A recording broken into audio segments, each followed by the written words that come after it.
And welcome to the European Ham Radio Show. I think it's week 3 of our no time slot here.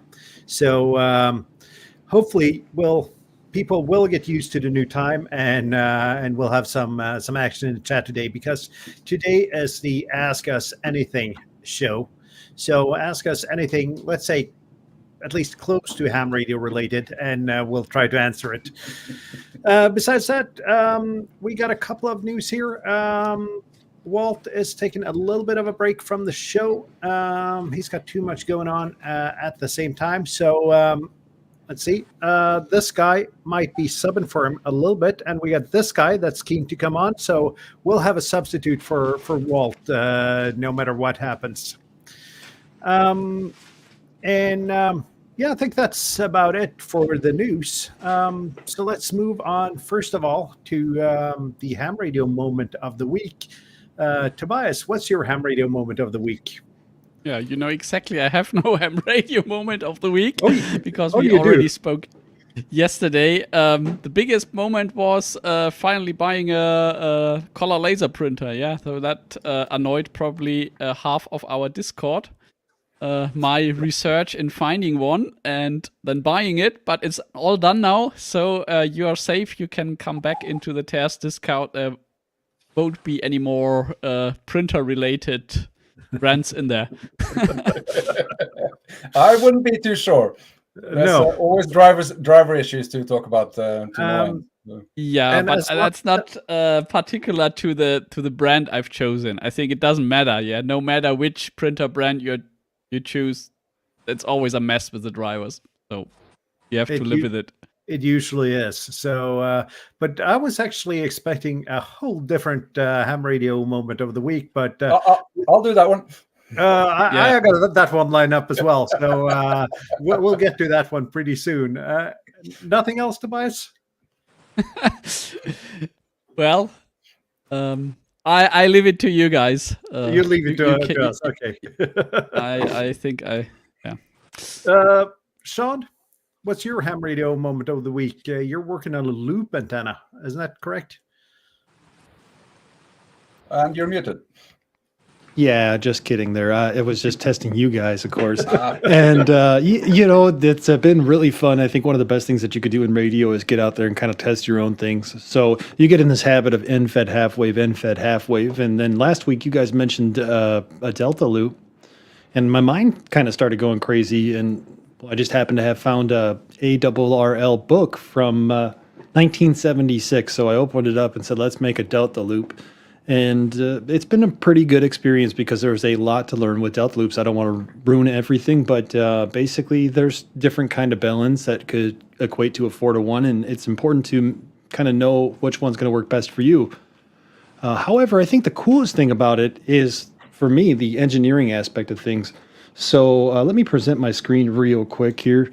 And where I'm going with this is, where I'm going with this, though, is you get to engineer things. And a couple weeks ago, I actually made this little S-beaner, as I want to call it. And it turns out that it works really good as a guy wire support holder. And it separates your 550 cord, which is going to go to a spike in the ground. So I have a portable delta loop at this point that you could throw over a tree. And this 3D print, of course, is made of nylon, which I might have showed off last week. But I got to really put it to the test this week. And it's been a really fun experience. Yeah, and your delta loop experimentation has inspired some other people in this show as well. So, but I would say that it was your idea. But we've been collaborating a little bit, and I've never discussed 4-to-1 on Sun balance as much as I did yesterday morning. I think we had a Discord discussion going on for 4 hours about the best way of building a balun and testing out different designs, actually to the point where I'm out of enameled wire, so I need to buy some more. And I think that was a really good, healthy conversation, because like here it is, it's like, okay, why did you do it this way, or how did you wind it? And then I looked at it and I realized I had wound it wrong. But it still works. And then we find out that there's voltage versus current balance. So yeah, it was a really good time and a good conversation for sure.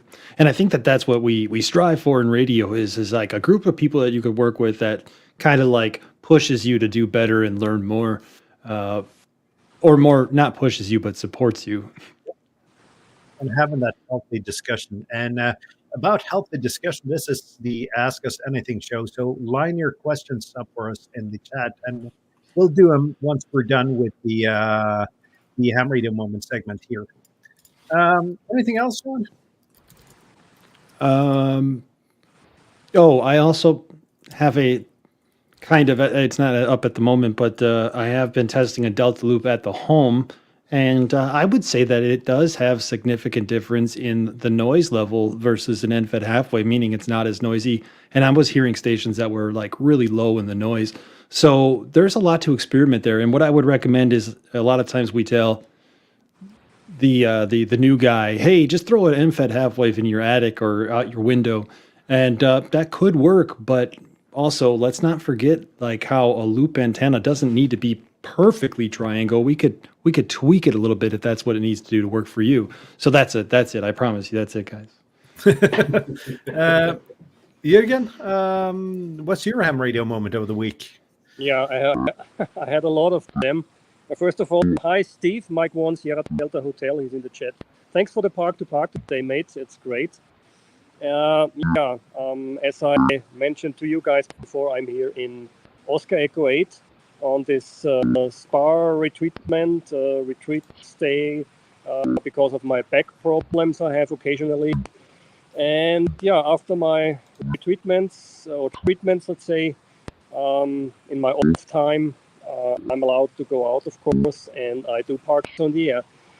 And last Thursday was a holiday here in Europe, and I was up at a summit, and it's also a park, and the video is online, so feel free to watch it. And yeah, I did parks on the air almost every day in the afternoon, and it was a lot of fun. I will stay here for 2 more weeks, and yeah, hope to activate some more parks. Yeah, awesome. And I saw that video from the summit there, and it really makes me want to go to Austria. But I'm that way whenever I see somewhere beautiful. I really want to go there. But that summit, and I mean, you had a band and beer on the summit. Yeah, that is something that we don't see in this part of Europe. Yeah, it was Oktoberfest up there. I don't know what they did there. When I came down from the mountain at the toll station, which is close to the city of Villach, I had they controlled me. The police stopped me, and they did alcohol controls. Because the people up on the mountain, they drank a lot, of course. It was really funny up there, yeah. It looked like didn't look like a summit to me. It looked more like a restaurant. Yeah. Your audio problems are a little bit intermittent, but we'll just live with it here. And okay, I can get a little bit closer to my iPad, maybe. It's still that blurpy sound every 5 to 10 seconds. So maybe that's the pool in the background. Maybe I can. Let me change the place. Here's the hotel, by the way. I think that's the digital artifacts on the noise. It's not, external interference. Maybe that's the pool. So, okay. There's a little pond behind there, and there is also some kind of water fountain, also making noise. So I think it's not the best idea to go there. That looks. I'm going to say that does not look like a health resort. That looks like a proper hotel. It's a proper hotel. It's a 4-star hotel. I did the math. If you book 3 weeks full board with all the retreatments, it costs about 3,500 euros. Oh, so it's not cheap, yeah. Let's see. We'll just live with your audio, but that is beautiful surroundings. And how about you, Kjetil? What's your before we continue? Any reason we should add Sean back? He disappeared. Oh no, there is no reason. I think pulled I put him himself back. off, Yeah. and I was just thinking he'll get back when he can. But I mean, we are only two people running the show here. So, Yeah. Chetan, what's your ham radio moment of the week? Yesterday, I believe, was as a whole was the moment of the week. Started with a retro gaming convention, which, funnily enough, had a lot of ham radio operators in it. Ham radio operators apparently like nerdy old stuff. Who would have thought that? So that was fun. Walked around with the radio, got to show it off. Met LB4LI. Joachim, he was there as well, and quite a few others. So that was really nice. And then I went over to a place close to there where K7ATN was visiting. He's US ham hiking here in Norway at the moment. So I had a really nice eyeball queue. So we sat a few hours chatting there. So that was fun. Like meeting people you only met online or on the air is always fun, or other hams in general. Oh, absolutely. Yeah. And then after that afternoon, we had a nice little chat with some guys who were obsessed with workbenches and what you have on that. So that was fun. A tiny little podcast called Ham Radio Workbench.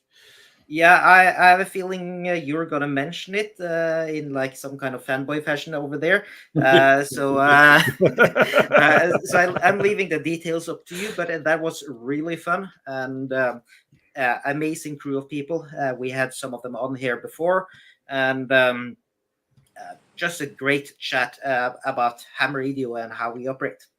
Yeah. Yeah, go ahead. Sorry. Yeah, and while doing that, while I was sitting indoors here in the cabin with all the lights on and staring at the screen, the sky outside was just glaringly green due to aurora borealis or northern lights. So I went out and took some amazing aurora photos later in the evening. So could you share the pictures? Yes, I did. Yeah, it's on Twitter. Put them on screen. Oh, I can do that as well. But it's not called Twitter now, is it? Since yes, it is. X. Yeah. No. It's called Twitter. Yeah. That guy gets his all the time. Let's annoy him and keep calling it Twitter. Yes, I'm sharing now, Martin. If you want to do that. You're sharing now. I'll add it up here. Yeah. So not the strongest aurora, but tiny bit of red in there. Beautiful sight. This is just 10 meters outside of the cabin. So wow, great end to the evening. Long time exposure or just snap? No, yesterday it was so weak that we had to do long time exposure. So this is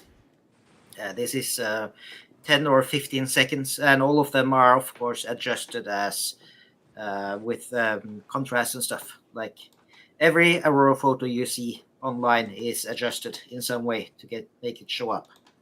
No, not everyone. No. I've taken pictures of aurora and posted them online without adjusting.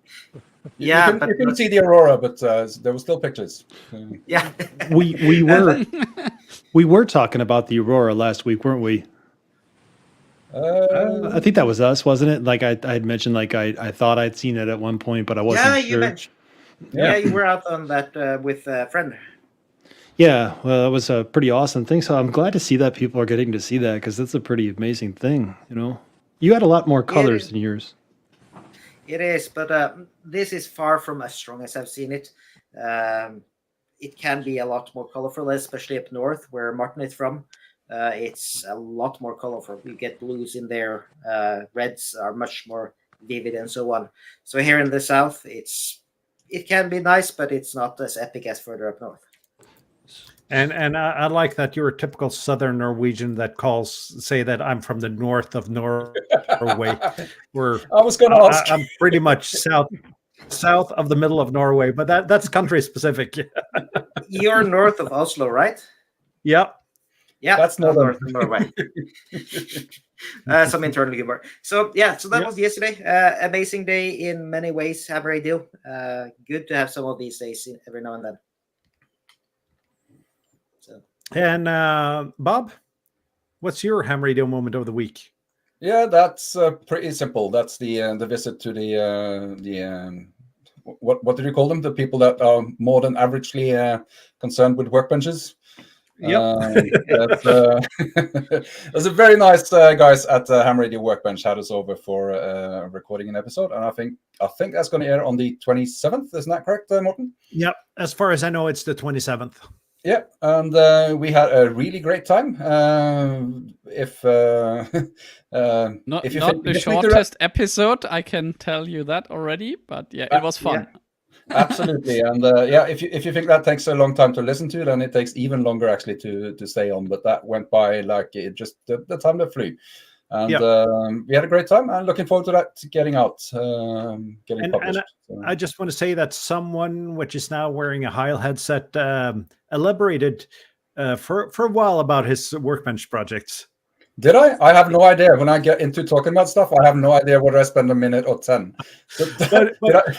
But you can look forward to about 2 hours and 45 minutes of what's on your workbench in that episode, I think. That's not just me. That's not just me. No, and other random stuff. It was an amazing evening. It was great fun.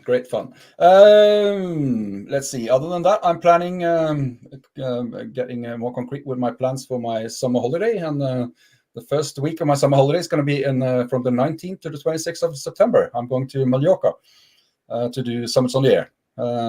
So looking much forward to that. I haven't had time. It's been a lot of work this summer, which is the reason why I don't have any really interesting ham radio stories to tell. But I'm going to rectify that come this fall.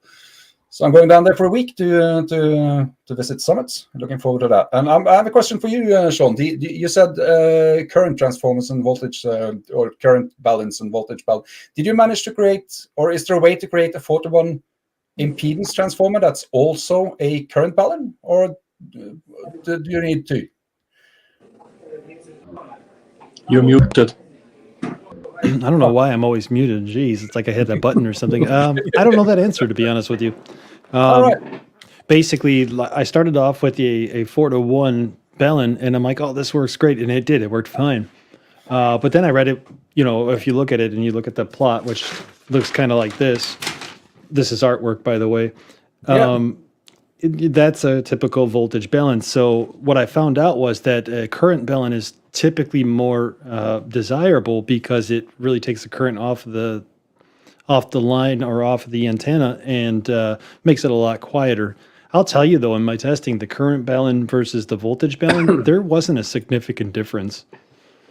I think it's one of those things where like we tend to tell people that this is the right way to do it, and we become hyper fixated on it when like reality, it's just like, hey, put one of them together and go see how it works, and if it works for you, great. But yeah, I don't know your answer to answer that.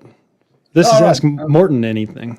And the thing about 4-to-1 on, I mean, if you Google let's say a 49-to-1 Ballon or 49 on more correctly, you'll get a couple of drawings on the internet and on the YouTube University. But if you Google a 41, you'll get a gazillion, where half of them are so complicated that you have no idea of figuring out how to actually do this. So it was really nice just playing ball with Sean yesterday morning and figuring out how to do this. But apparently you've researched this. Now I'm thinking if the reason for the Annan or the Ballon is only impedance transformation, then you could probably do that with an LC match or an L match. I think I read something about that. To be fair, and at least in theory, that should be less lossy than the transformer. So it might be cool to look into. So. Oh, I definitely will. I think that'll be another kind of fun and unique way of doing things. And hey, like, why wouldn't I want to try out like multiple different ways to do them? Just so I know I could do them, right? Quick research does show that it appears to be possible to do a 20-meter delta loop with an L match network. Yep. Cool. And if you'd like to see the current Bellin, though, I think I can show it to you here real quick. Yeah, go ahead, Sean. Yeah. I have to make sound effects when I'm trying to find it. So that's how the current Bellin ended up. Basically, I think it was 11 turns or 10 turns on each side. That's the current. That's a current bellin, yeah. Oh, did I say voltage? Yeah, that's the current bellin. My apologies. This was the voltage bellin. But you know what? I'll tell you this right now too. That people might be intimidated to wind their own toroids and things like that. We talk about a 49-to-1. I think a lot of people have built an end-fed half wave. This current bellin, it's very simple. It's really 4 pieces of wire, 2 pairs, or 1 pair on each side, and you just wrap and then you twist them together like you see here. Not a huge deal. Yeah, and I'm going to show you how to do this poorly, just so you don't get intimidated by Sean's picture. I'm just going to get the picture up here and be able to share it. And I guess we're on to my ham radio moment of the week at some point here. Then my video froze. Can you still hear me? Yes. Yeah, I can still hear you. I'm going to try to fix whatever's wrong and pop back out and back in again. So please continue. And while you do that, I'll figure out why I only get a really big picture of the Anon here in my web browser. And I'll start talking about my ham radio moment of the week, which hasn't really been that much because on Tuesday, I started getting sick. On Wednesday, I went to the ER and got diagnosed with an ear infection. And the rest of the week has pretty much been hearing in mono, pain, and fever, and antibiotics, a lot of antibiotics. So that's been my week. But yesterday, I felt a little bit better. And let's see if I can present my screen here. Let's just find the right window here. And me and Sean discussed balance and ununce a little bit back and forth and ended up with this little contraption here, which basically does the same thing as Sean's pretty transformer, but it doesn't look as good. I used a ham radio dude winder, though, just to make it look proper and professional. To be fair, your voltage bellin looks a lot better than my voltage bellin did. The color alone gives you 6 dB, right? Yeah. Yeah. So hang on. Let's see if I can get my video feedback. And besides that, I'm going to remove this. I went out and tested it this morning. And I'm just going to find some pictures on Discord here because I'm too lazy to actually save them on my computer. So let's just find them here. And it didn't look half bad, actually. Bob, you're still frozen. I can see him move a little bit here. God, come on. You were supposed to go with it. Exactly. You have to play along, Morten. Yeah. So this is 20 meter band, about 1.6 and better across the band. So that's without any tuning, just 21 meters of wire. And that's the 10 meter band, also halfway decent. And I just wound it up on a DX commander pole here. It's not easy to see here, but on the top end here is actually one of my dipole winders, which I modified with a drill, just be the top point for the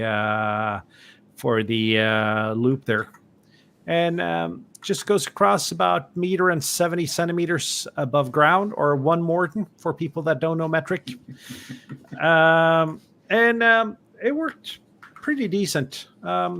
Let's just show the propagation pattern after about 5 minutes of calling CQ on 20 meter FD8. Not too bad. No, Looks not too good. bad at all. Didn't get any DX today, though, but at least I got out there and people heard me. So this antenna is probably going to go out for a PODA. Which I would power think. level was that? That was 50 watts of FD8. Okay. Yeah, that's So not bad. low power. And what I'll say is, go ahead. I'm sorry. Yeah, but that's not my ham radio moment of the week. Who am I kidding? What? I spent yesterday listening to my favorite podcast, and there were moments in between that I realized that I wasn't only listening to the podcast, but I was part of the podcast. So that was no doubt at all my ham radio moment of the week. And now we're on to the Ask Us Anything segment, and we haven't got any questions yet. Come on, guys, ask us a question. But I'll Or if any say, you- while we're waiting for those questions to jump in, real quick about that 4-to-1, a delta loop is actually supposed to be pretty good, especially when you lose that noise floor. So I think that the next point for me, and you're probably going to do the same when you're out at that POTA, but is to kind of bring an end-fed half wave out as well and compare the noise differences and see if it does make a difference. So, for example, if you're listening on 10 meters yesterday when I had it out there, there were stations I was hearing from the Canary Islands. One gave a call sign that was North Korea, but that couldn't have been it because he was saying he was in some Spanish islands. You're hearing all stations. Then if you switch to the NFED, will you still hear those stations? Because I think that an NFED typically will suck in a little bit more noise. We have a I question. definitely think so. But when I tested it at home actually today, the loop was more noisy than my NFED. I think that was partly because of the vertical polarization, though. So it's gonna be fun to see how this will work in a park. And we got a question here from Steve. Favorite way to get a portable antenna up? Pole, tree, or other? Who want to grab this one? I can. I'll go first Or because it it's simple. says, let's say it depends. It always depends. It's magic. For example, the last summits on the activation this week, there are no trees up there, so you have to take a pole with you. Quarter wave antenna like the JPC-12 doesn't work up there very well, so I took my 12-meter pole with me, and there's always a way to mount the pole somewhere, and if nothing else works, I mount it at the summit cross. Yeah. That's what I find too. There's always a way you can mount a pole. I've been on mountains where I have to strap them to a rock and just lean myself towards them to keep them standing up. But that works. You always get that to work. So I don't like trees. If there's a tree nearby, I'll usually just still attach the antenna to the mast and just shove that up into the tree and let the tree support it. The good thing in Austria is we have a summit support or an antenna support, let's say, on each summit, because most of the summits have a summit cross. But many of these, if that's a normal vertical, many of these crosses, at least I found in Sardinia, they were metal, so I couldn't use them. Because they were really, really big. Sometimes they are wood, sometimes they are metal, but it works. The question though is, will it tune? Can you just bring some kind of clips and use the cross as an antenna? 6 meter band is always a choice, no? Good point. We used to have those crosses in Norway as well, and they were removed because they weren't needed anymore. But they were great guide mounts. But my favorite way of mounting a portable antenna is snow. You have a vertical or a mast that you just put it into the snow and you're done. That's it. Yeah, true. And if it's snow, it means it's a lovely day to be outdoors anyways. Yeah. Yep. I'm gonna go for a mast as well, and that's just because I'm really bad at getting ropes high enough up in trees. It takes a lot longer than just erecting a mast. And in my experience, it's a matter of training and experience, but I also find a short 5 meter, 6 meter mast. It's just so easy, right? Just extend it and mount it to some gate post or whatever's around. Just so easy. Oh yeah, definitely. And I used to have guiding supports for my mast, but I usually just find something to strap it onto, and it usually works in a pinch. I would agree with that too, and I think that as the time progresses, it's like I'm less likely to spike into the ground, and I'm more likely to find something to use an elastic cord to tie down the little dude sticks or some kind of telescoping mast. And that typically works pretty good. Now, if for some reason I could even use it on the beach if I want to, right? Just find some rocks, stack the rocks up and put the mast in the middle. But if I'm by chance not near any little dude 6, throwing it in the tree seems to work well. And what I've been doing, people will ask me, why do I like heavy duty wire like the DX ultralight wire? And typically the reason is because it's so heavy duty, I could put it in a chalk line reel, and that chalk line reel is heavy enough that when I take all the wire out of it, I could use it kind of like a lasso or reverse lasso, and I could throw it in the tree. And it's usually pretty typically easy to get it out too, because you just pull it and you're not worried about breaking the wire as it is so strong. So those are 2 ways that I do like it. Of course, if I can, I prefer to have the mast, because the mast will typically work anywhere that I go, like on a boat. There you go. Yep. So the best way of deploying a portable antenna is a mast. We got a similar question here from N0 VTY. Easy way to get an antenna up. And is that at a home setting or portable? Let's go for QTH here, since we've done the portable thing here. I think no matter what, because he's saying catapult, and I'm guessing that's the big version of what we would call a sprettert in Norway. Yeah, and that is a most excellent way of getting wire antennas up, whether it's trees or if it's in a tree at home. Yep. One of my friends at the club has one of these, and I'm pretty sure that thing can fling the weight 50 meters away. It's a sight to see. So if you need to get it up in a tree, then a catapult is a most excellent way. My favorite way of getting antennas in trees is usually I'd say an old wrench, which is marked made in the USSR, just to say how old it really is.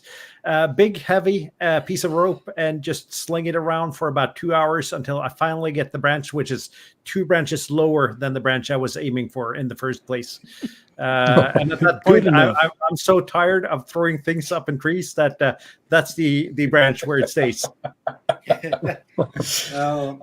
I sounds familiar somehow. Yeah.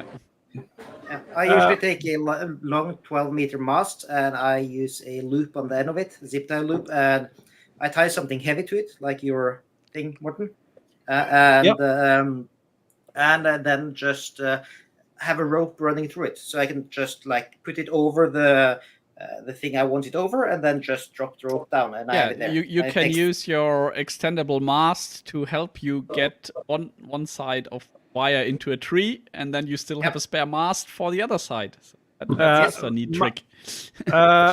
My experience with that is that's really nice in theory, but it doesn't always work perfectly when applied. Depends on the tree. Yeah, if it's super dense foliage, then you have a problem. But then you also need I have a telescopic chainsaw. Like that goes, it's 5 meters tall. You have that and your a ladder. Rotating telescopic aches that you strap to your 12-meter pole. Yeah, it all makes sense now. I see. No, it's a telescopic chainsaw that it's 5 meters long, and if you have that plus a ladder, you can remove a lot of the trees. So, Bobby, I don't know if you remember when you were here, there was an oak tree which had no branches the lowest 12 meters or so, which is not a coincidence. All right. I'd say that sounds dangerous, but given your track record, it's probably not the most dangerous thing you've done to get an antenna up. But I would say if I had a 12-meter pole, I would just use that to support the antenna and not try to thread something into a tree with it. But if you have the patience, why not? The thing is, though, if you're using this permanently at home, you kind of want to use the mast at some other point. Yeah. That's true. But I have to say, to use a trained pigeon, that's just cruel. If you tie the pigeon to the end of the rope and trying to fling it into a tree, that's cruelty to animals. So don't do that. Definitely. And I see the questions are coming in here. Amateur hobbyist asked, what's better, a ground plane or a vertical dipole? I haven't really tried vertical dipoles that much. The only vertical dipole I have is a CB antenna, and it works great. But if it's better than the 10-meter J pole, I don't know. I would say they need. Sorry, Or go a ahead. In a ground way, plane. it's the same antenna concept, right? Whether you have the one end going, down, you need, of course, double the length of your pole, or whether you spread out your 3 radials. I mean, I don't think there's a big difference. Or has anybody modeled it? We have Tim in the chat. Maybe Tim can tell us. Tim can probably. I have modeled these differences. A vertical dipole will end up with let's say you have a 10-meter mast and a 20-meter a dipole for 20 meters. Then that means you're basically touching the ground with the bottom of the one half of the dipole, and that's no good. Right. So you do get a lot better performance with a ground plane antenna with elevated radials. So if you still have that 10-meter mast, if you put the radiating elements from 5 meters and up to 10 meters, and you put 4 radials at 45 degrees down from there, that will get you better, nicer lobes and less ground loss than if you stick the end of the dipole at ground level. So okay, but if you mount it on a 15-meter pole, if you do the same thing on a 15-meter pole, you'll still get nicer lobes if you do the elevated radial ground plane antenna. Yeah, and another thing, whether working portable with this, if that's the case, or if you're doing it at home, you still need to guide this antenna in some way. So you have to have something that goes out to the sides up there. you anyway guide it, so why not have it make it a ground plane, right? I think it. Yeah, that's the point. Oh, go ahead. If you use the kind of wire that Sean talked about, you can use that both as radials and guy wires. So it's probably what you were going to say, Sean. No. No, all right. I was gonna suggest that the answer might depend because I know we all love saying that, but really, what are you trying to do? Are you trying to work DX? Or are you trying to work local? And assumingly that the takeoff angle is going to be different on a vertical dipole as opposed to like a ground plane, I would assume that depending on what you want to work is going to kind of help dictate how you're going to do it. And even with the angled radials, when you start to angle them, it's just important to note at that point too that like there is a precise math to angled radials as opposed to having radials on the actual ground, right? Yep. Yep. So if you give us the answer about how you're trying to make contacts DX local or the best of both worlds, maybe we can answer that a little further too. Yeah, and why limit yourself to only one antenna? Yeah, That's true. You said was- there is a precise maths to it. For my end, it's this is where the antenna, where I'm able to tie the antenna down, and the angle is what it is. When When you start, you're out Yeah, in but a you park, can tweak a bit your 50 ohm match, your SWR, yes, depending how you angle your radials. So if you go a bit, But if you vary a bit from the theoretical 45 degrees, you can maybe, push it in the direction you need it to. That's the thing, that angle, it is 45 degrees, so this is a really simple field antenna to build. To calculate the sides of an equilateral triangle, I think you would call that when there's 45 degree angles. To just calculate that in the fields, you don't need a calculator, you don't need anything. Basically, the length of the guy wire plus the radial is going to be 1.4 times the height up to 5 meters. So 5 meters times 1.4. You can round that to 1.5 times, and you can just easily do that by folding the cable over itself to figure out what that is. So really, really simple antenna to create in the field if you have absolutely nothing to measure it with. Yeah, and then again, it depends on the band, though. What's practical for you? It's not really practical on 80 meters. This antenna I'm talking about now. That's No. that's 20 meters and up. let's see what an elevated radial length would be for 80 meters. Obviously, we can figure that out pretty quick. And What do you let's- remember that bridge we were talking about? Yeah, Yeah, that was 40 that was for 80 the meter. that bridge discussion was a J-pole, though. Yeah, but since we're there, 80-meter J-pole ground plane, why not? Or it's a lot more work because you need 3 or 4 people on the ground or in the water as well to extend the radials.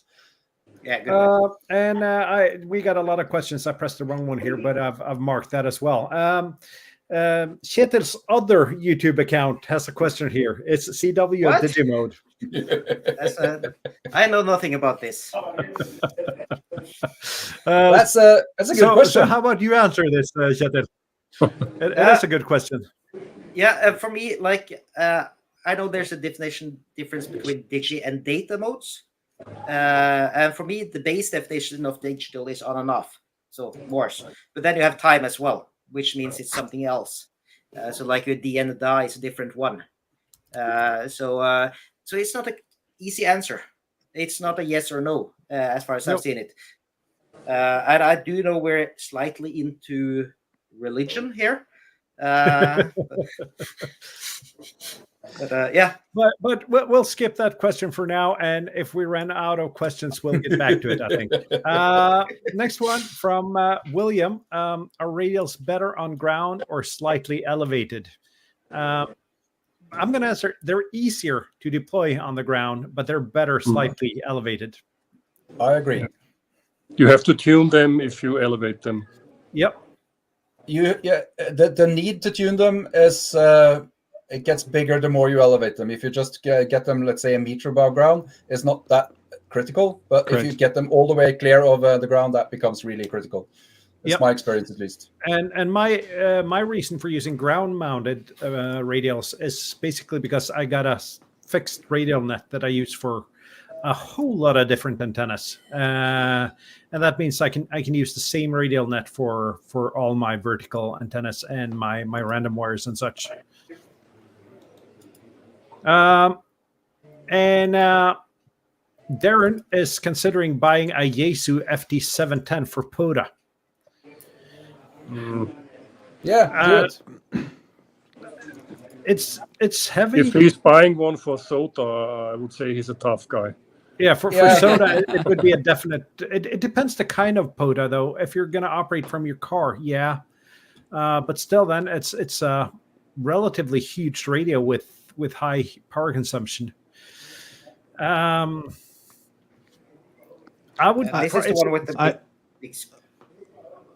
I think It's the one bigger with the than big screen, your but not the one FT. with What the is it? biggest screen. 706 Mark II, right?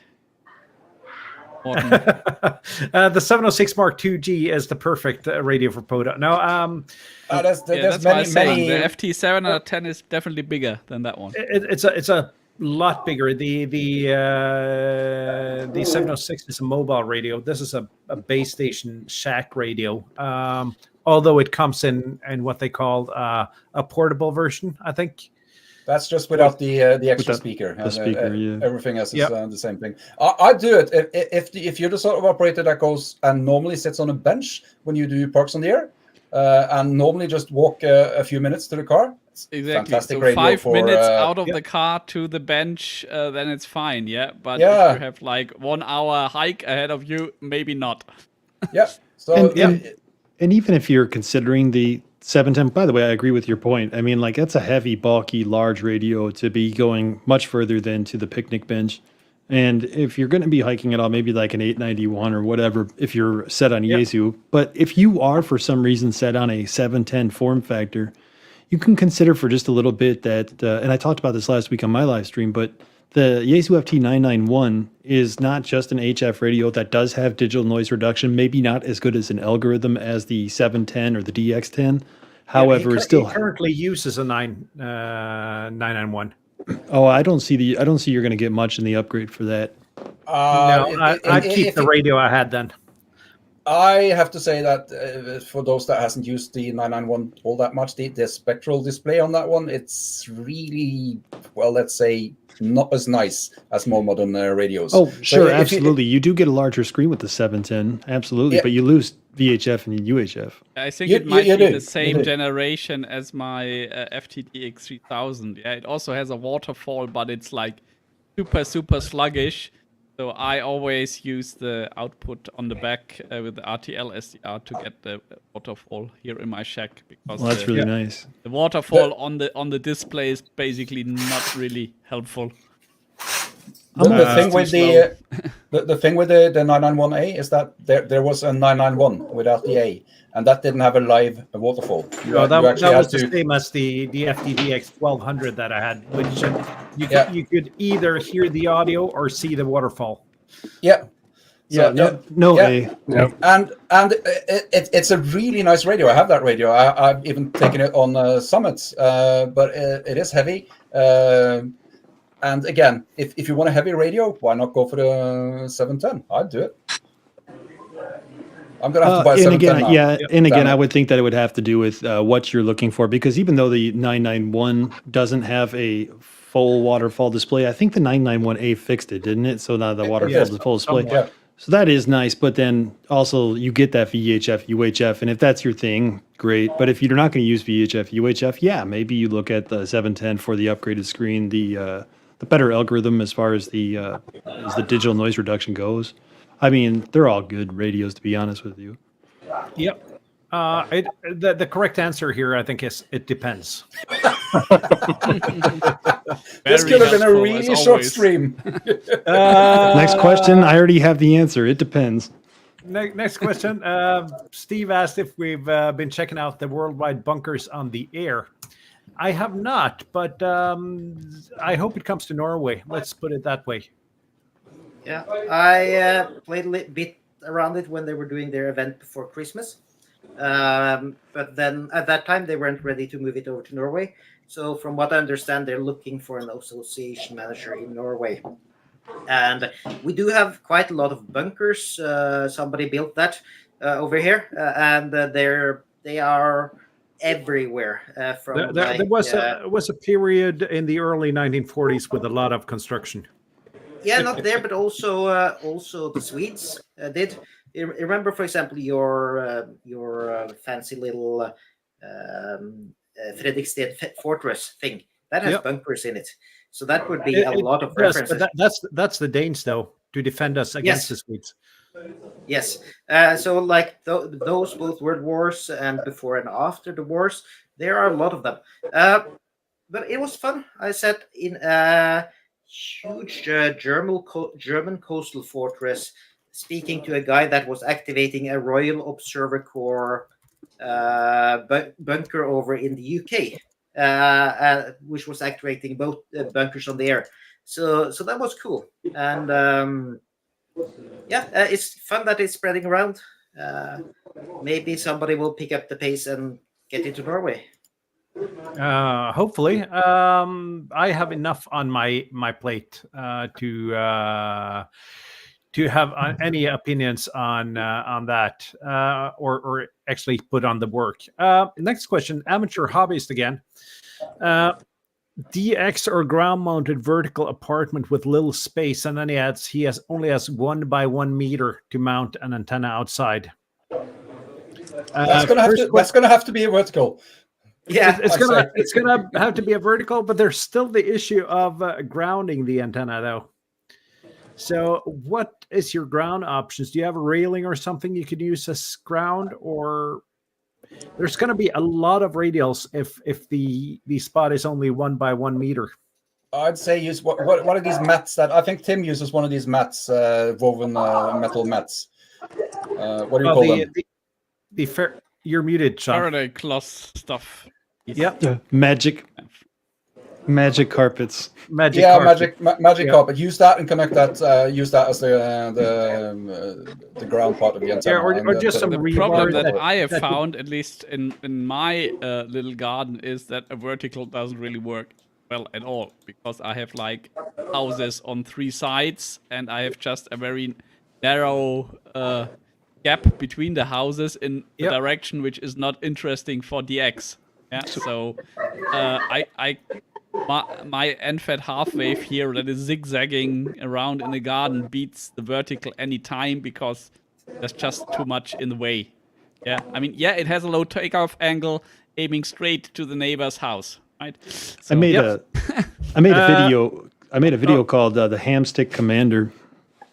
And basically in that Hamstick Commander video, I showed basically how you could use like a small 3D printed device with a pool ball, a billiards ball, sitting on it to hold out your porch antenna, and then you could do multiple ham sticks to. And I made contact with Hawaii, so a ham stick commander or a multi-band ham stick setup at the apartment might be good.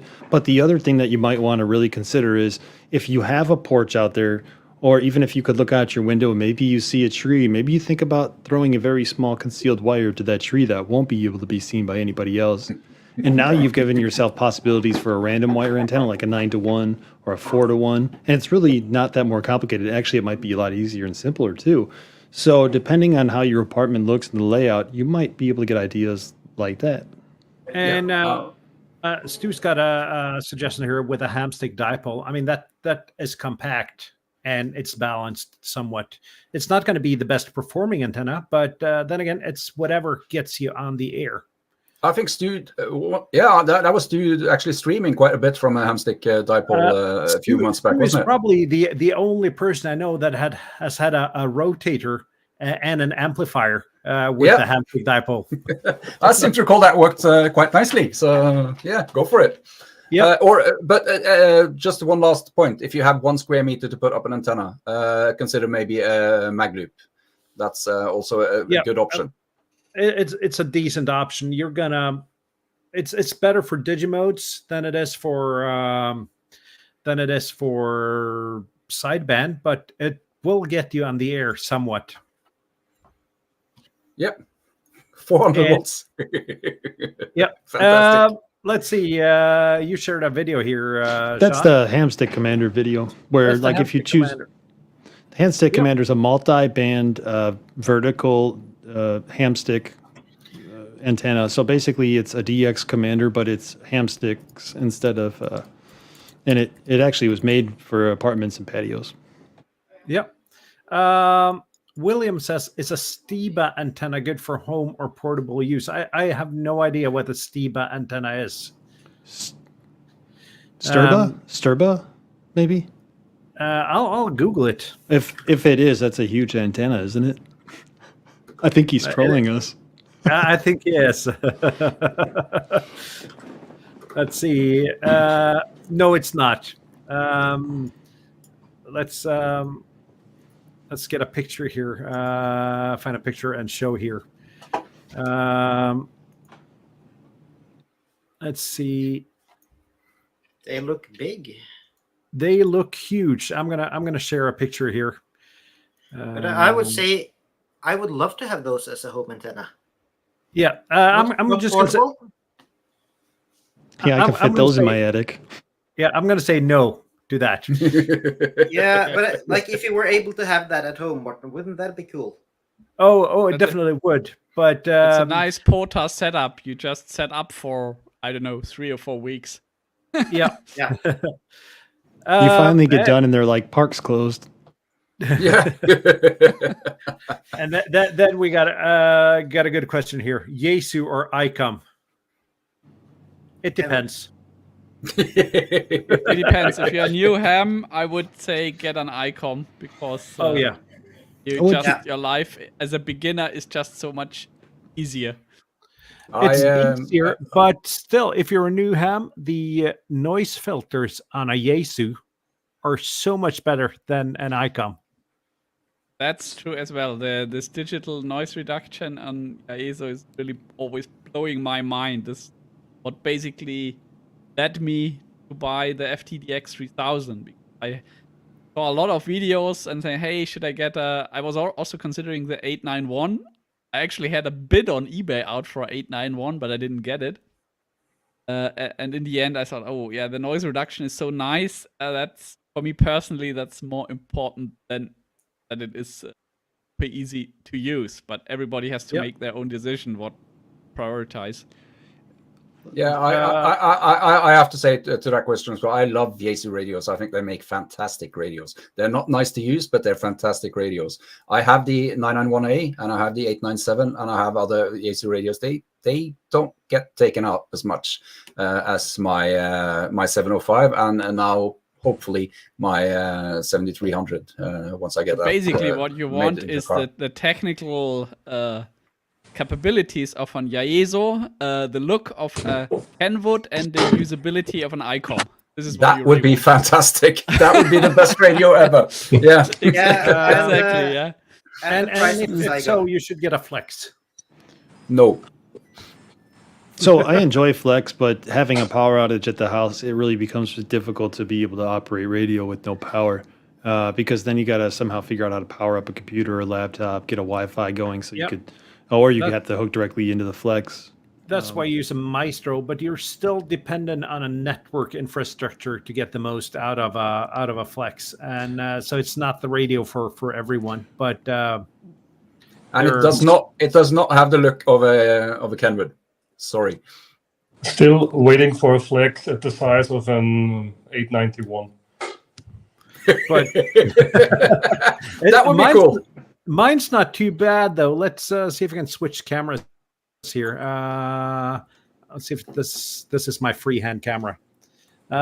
It's not too bad. It's 19 inches. It's a 1 unit high 19-inch thing. And of course, I got an IKEA rack here, which works perfectly. So it's not huge. What I would say about the Yaesu versus ICOM thing now is, if you want to look at it radio-wise, they have similar technologies. One may be better than the other in certain aspects.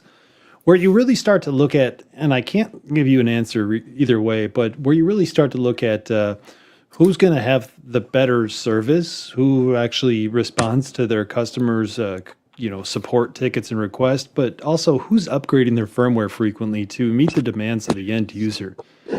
And I will say, The answer is ICOM then, right? I was just going to say, I got to give to ICOM because they, 2 years ago, 3-4 years ago, whenever the Rona was around or whatever, they came out with this cool preset for FT8, and it was included in all the firmwares. And so now all you have to do is click the FT8 button on your 7300, whereas Yaesu did eventually come out with that technology, but it was later, and it was basically that they saw how successful it was with the ICOMs.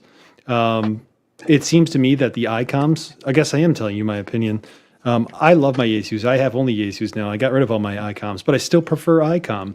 I mean, look at the ICOM IC705. That is an innovative technology. You got VHF, UHF, albeit a QRP radio. You would think that you see how successful it is, you would want to build another radio off that as a competitive company, but they don't seem to have interest in our user demands. And so I guess But wait, the Yaesu 819 is going to come, and it's going to have a whooping 7 watts. Is this a rumor now? The 819? No, I it's think not it's a a rumor, joke. but it's going to be an 817 Mark III, basically with 7 watts. Yeah, absolutely. It's. But there's one thing that I don't really get, or where I don't the knowledge, is how the 3 big amateur radio companies are still operating today. Yeah, I always have somehow the impression that the only one who's really taking it still serious is ICOM. Yeah, I mean, they invested all the software infrastructure in the usability. They keep coming out with new stuff like the 905. And then you think, okay, Kenwood, you're not sure. Okay, they came out with the refresh of the D74, the 75, but I mean, that's not a new radio. That's basically parts shortage and a bit of polishing and adding a bit of APRS. I mean, it's not. It's not a fantastic new radio that nobody has seen before, right? And with Yaesu, I don't know how the Chinese develop their radios, yeah? And is this their main business? Do they have some other stuff going on? I mean, Yaesu is primarily, as the others, it's not amateur radio. It's not exactly, yeah. radio So companies.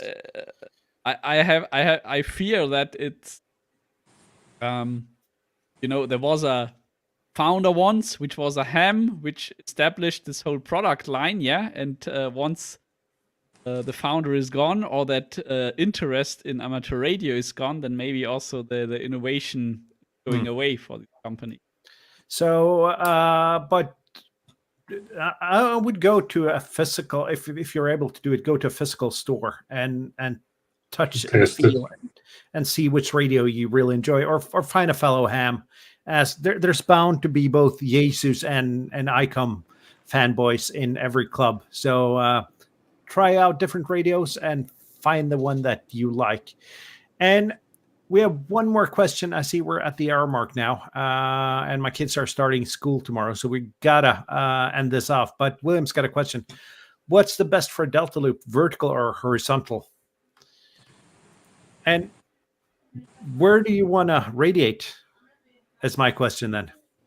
Yeah, that's what it comes down to. Again, is do you want to have more local context, more regional, or are you looking for that DEX? And switchable with a relay. No, but swap it over. Honestly, a horizontal Delta loop, if you get that thing, let's say 15 meters off the ground, which is not unreasonable to have for the top of a vertical Delta loop. If you could get the whole loop 15 meters up, wouldn't that antenna be better both for DX and local contacts? Are you talking? But are you talking polarization or deployment here? Because Delta loop can be both vertical and horizontally, depending on where you feed it. All right. Maybe you can expand on that in the question. On the side, usually, as far as that, there's not too much useful information out there. So I need to do some modeling. But as far as I've understood, it depends on where you feed it, on what polarization you get.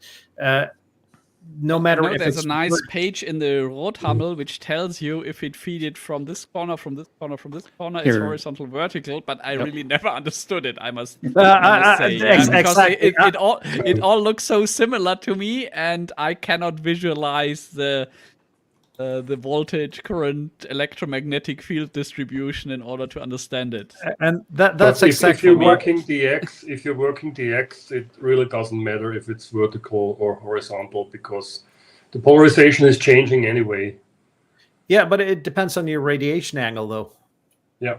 So this, I'll get you guys the link to this website in just a moment, but here this gentleman who has a really great write-up all about Delta loops on a GeoCity page from the 1980s says that the DX performance is typically better on a Delta loop with vertical polarization, but the top feed has not kept me away from plenty of great DEX contacts. And I think that what you're saying there, Jürgen, did I say it right? I got it wrong this time. Okay, good. I got it right. Okay. But what you're saying is, you're still going to make contacts. You're still going to make DX contacts and everything along those lines too. And again, there's a lot of experimentation that goes into it. If you're looking for a happy medium between the two, maybe you try that like position C where the apex is down and that's where your feed point is. But it's going to take a lot of discovery. Typically, they say, though, if you're looking for DX, vertical polarization is the way to go. I forgot. I was going to tell you guys one more thing too, and I lost it. Of course, I did. What I saw you on your short video, Sean. You had the apex up, and you fed it in the center of the low side, just like in B. You got it. Yeah, you got it. I tried D as mine. I am tempted though, at some point to try it the way you did because of the noise issues at home. And if I can mitigate the noise, I can hear the DX stations better. I was doing really well to the West Coast with orientation B. Okay. So at the high radiation angle. I had a 6-meter Delta loop hung up here directly behind me in the attic, which is perfect when you're doing 6 meters and crank up the wattage and you sit next to the antenna. It's things you should not do. I guess that's it for today. I have 2 kids that start school tomorrow and a daughter that starts a new school tomorrow. So I gotta log off the ham radio YouTube part for a little bit. We'll be back next week. We haven't confirmed a guest yet, so I'll let you know as soon as we have a confirmed topic. If not, ask us anything. Definitely works, as we can see today. We can give a lot of opinions. I guess there's at least 18 opinions among the people sitting here on the stream. Yeah, sounds about right. Exactly. And I'm also changing my mind. Yeah, in the Sean, beginning of the discussion. You should take a look at Jürgen here, Sean. I saw it. Yeah, King of Dude. And I'd like to do some advertisement for Sean. I don't know Yeah, how I he like got a Giga Dude sticker. No, You sent it to me. I know, You I just know. mentioned the little dude a couple of times when you talked about masks there, Sean. That's right. What time do you expect that to come out for sale? Beginning of September. To be truthful, it was supposed to be out. I was supposed to have them in hand this week. I was going to take them down to Huntsville and sell them all, but that didn't arrive. So I'm hoping for the beginning of September, right around the 1st or the 4th. And once they get out, I just need to do a couple. I've been doing all my testing already, so I just need to do a couple of quick tests, do some quality inspection, and then I'm going to throw them up there. I'll make some videos, and we'll have a good time. So if you want a 6-meter mast, I think it's 6 meters, isn't it, Sean? Yeah, they call it the little dude 6. It's actually just shy of 6 meters, but Yeah, it's a compact mast. So check out Sean's Etsy store, hamradiodudesells.etsy.com or something, isn't it? yeah, that's right. Yeah. Google Ham Radio Dude Sells and you'll find it. And on that note, thank you guys for watching. We'll be back next week, same time. See you then, 7-3. Take care. 7-3. Bye. Bye, folks.